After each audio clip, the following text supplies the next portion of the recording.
I think your fireplace needs a screen. Does it? I was just admiring this painting here. Is it your own work? It is. And you also play this lute? I do. Mr. Winthrop, are you actually planning to marry my sister?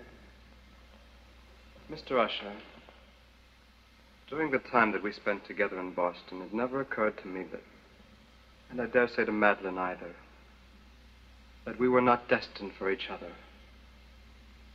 When she left me, she said to me, "I will love you forever." Does it seem so incredible then that I would want to marry her? If you only knew how incredible. And I suppose this vision includes children? God willing. God willing. If you knew the nightmare you were picturing for me, sir. Nightmare? That's what I said. Why shouldn't Madeline marry and have children? Because the Usher line is tainted, Mr. Winthrop. Tainted, sir. You saw Madeline and you see me. We are dying, Mr. Winthrop.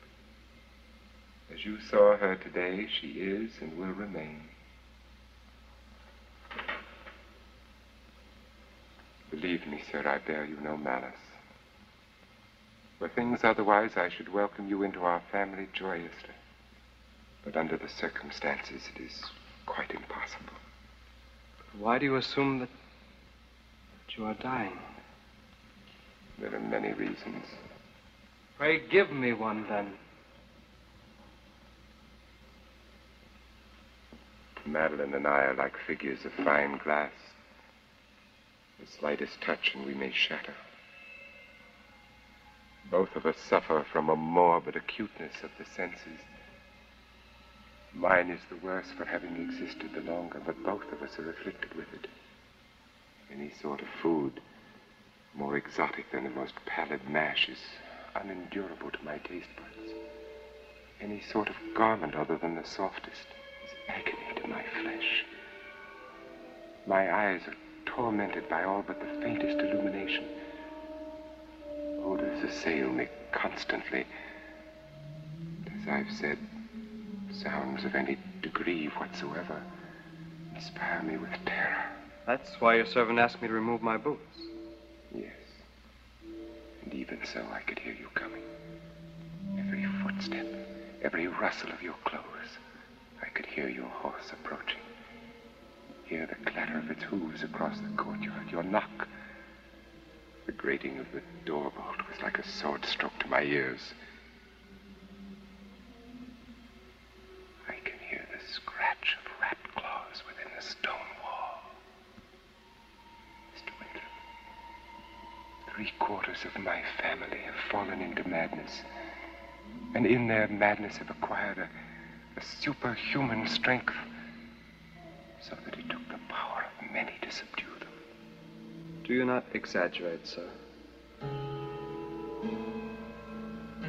Perhaps there have been in your family certain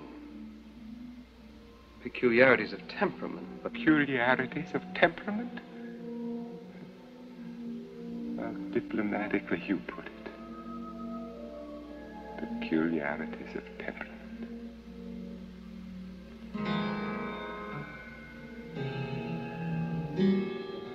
Will you permit me to light a candle so that... I think you had better leave, Mr. Winthrop. I think you need some light in this house, Mr. Usher.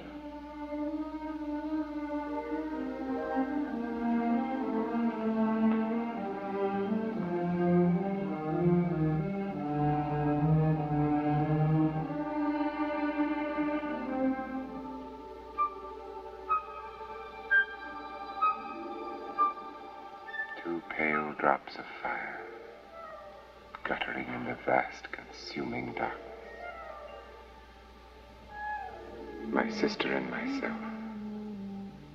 Shortly they will burn no more.